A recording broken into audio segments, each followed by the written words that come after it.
হ্যাঁ, অনেক প্রোগ্রাম আছে এবং অনেক লোক আসবে। কিছু গিফট নিয়ে যেতে হবে কিন্তু। তুমি কিন্তু আমাকে 2000 টাকা দিবে। দিবে তো?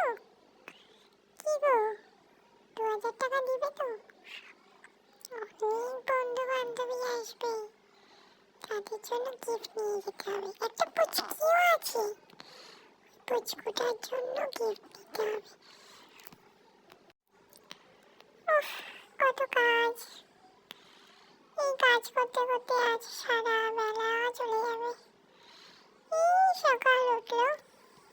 টুনি, তুমি বাপের বাড়ি যাচ্ছ? কিন্তু টুনি, 2000 টাকা কোথায় পাবো? আমার কাছে তো অত টাকা নাই। মানে